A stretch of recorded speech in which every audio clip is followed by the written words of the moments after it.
Baik, assalamualaikum warahmatullahi wabarakatuh. Perkenalkan, nama saya Aldi Rafadilah Lazuardi. Di sini saya diberi tugas sedikit mengenai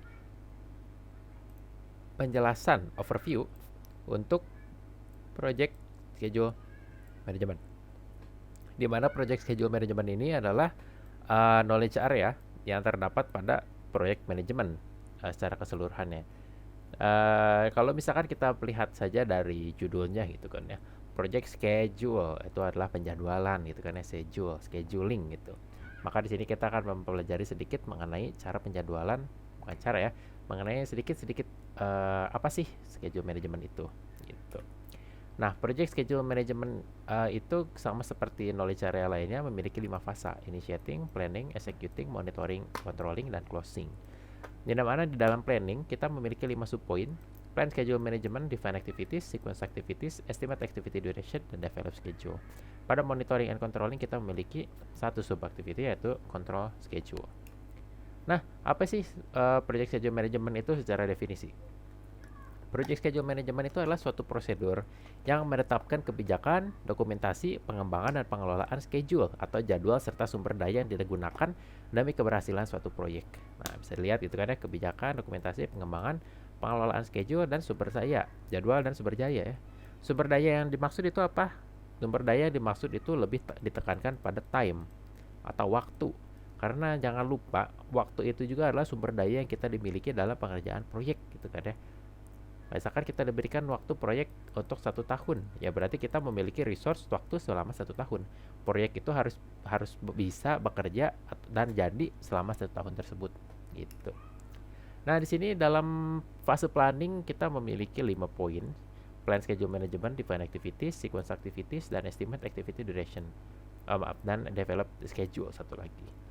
Mereka memiliki input, tools, and techniques, dan output masing-masing ya. Beberapa darinya mungkin sudah familiar itu kan, project management plan, enterprise environmental factors, organizational assets, project documents itu kan ya, project management plan, sama mirip-mirip gitu ya, sudah familiar. Nah, di dalam develop schedule di sini kita bisa lihat ada agreements. Ini tuh adalah agreements ya, berarti kesepakatan gitu kan ya. Sepakat kan nih kalau kita misalkan schedule seperti ini kayak gitu. Dosen teknik untuk kelima-limanya itu sama juga ya, sudah familiar juga. Data analis, expert judgment, meetings gitu kan ya. Ada expert judgment, cuma di sini ada decomposition dan rolling wave planning gitu kan ya. Decomposition juga ini dapat didefinisikan sebagai pemecahan suatu um, suatu pekerjaan yang besar, tapi kita bisa pecah sebagai yang kecil-kecil gitu ya, didekomposisikan. Artinya jadi kayak suatu pekerjaan yang besar itu ternyata bisa kita pecah lagi menjadi pekerjaan-pekerjaan kecil gitu. Prudence diagramming method, dependency determination and integration, project management information system. Nah ya, sama ini ya, expert judgment, analogous estimating. Nah, tapi kalau dalam estimating kita bisa dilihat memiliki banyak teknik-teknik estimating gitu kan ya. Karena mungkin satu estimating saja tidak cukup, jadi kita harus cross check dengan cara estimating yang lainnya gitu. Data analysis, decision making, meetings. Schedule network analysis, critical path method, resource optimization, data analysis, list and legs, schedule compression, project management, dan agile release planning gitu ya. Nah, di dalam outputnya, main outputnya adalah schedule management plan untuk plan schedule management.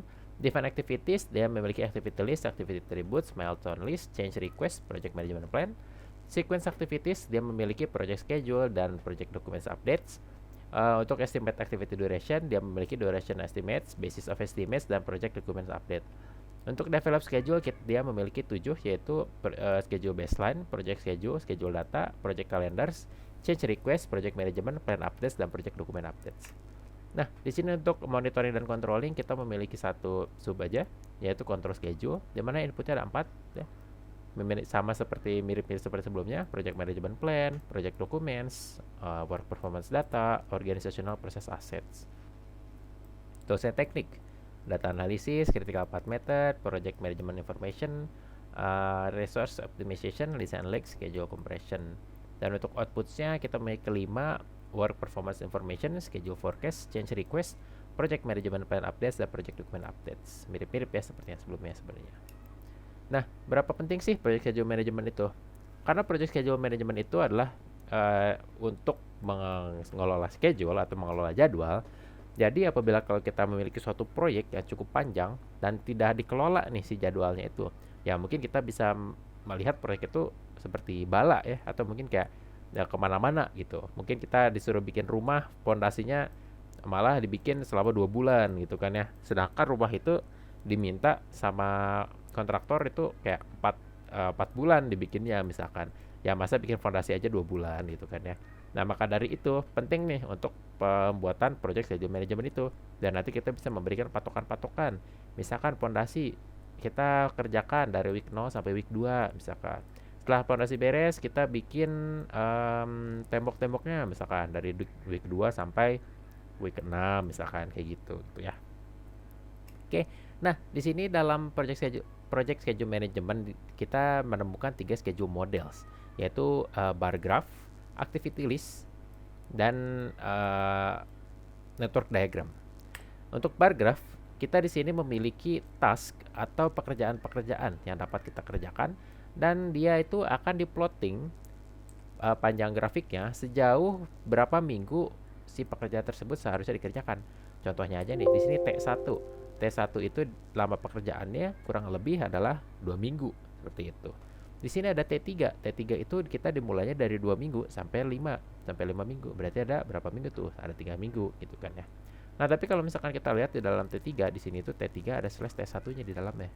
Nah, kayak gitu. Slash T1 itu maksudnya apa? Artinya si T3 itu hanya dapat dilaksanakan apabila si T1 sudah beres. Nah, seperti itu ya. Itu adalah penggunaan cara melihat, cara membaca untuk si bar graph ini.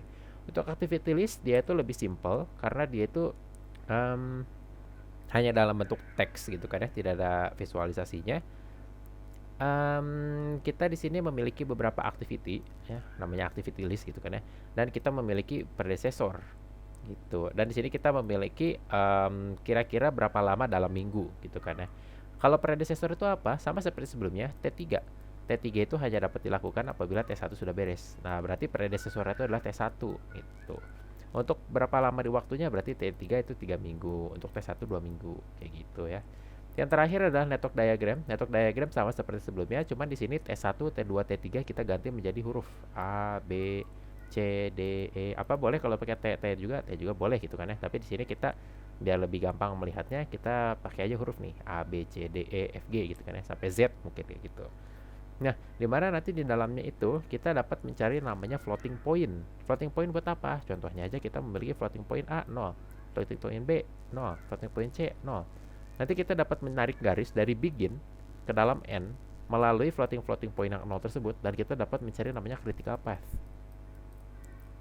Dimana critical path itu adalah pekerjaan-pekerjaan yang harus dilakukan nih kalau mau menjamin keberlangsungan proyek selesai. Kenapa? Karena kalau misalkan critical path gak selesai-selesai, maka proyek-proyek yang di sampingnya juga gak bakal selesai-selesai. Contohnya si E ini, kalau A-nya gak selesai-selesai, E gak bakal bekerja-bekerja dong. Nah, seperti itu ya. Otomatis kalau E gak akan kerja-kerja, C gak bakal kerja-kerja karena A-nya belum beres gitu ya. Karena A juga mempengaruhi B dan B juga mempengaruhi C gitu kan ya maksudnya. Nah, seperti itu ya. Oke, mungkin cukup sekian untuk project schedule management, sedikit sekilas ya untuk overview-nya. Apabila ada kesalahan mohon dimaafkan, dan apabila ada kelebihan mohon disimpan saja baik-baik. Wabillahi taufiq wal hidayah. Wassalamualaikum warahmatullahi wabarakatuh.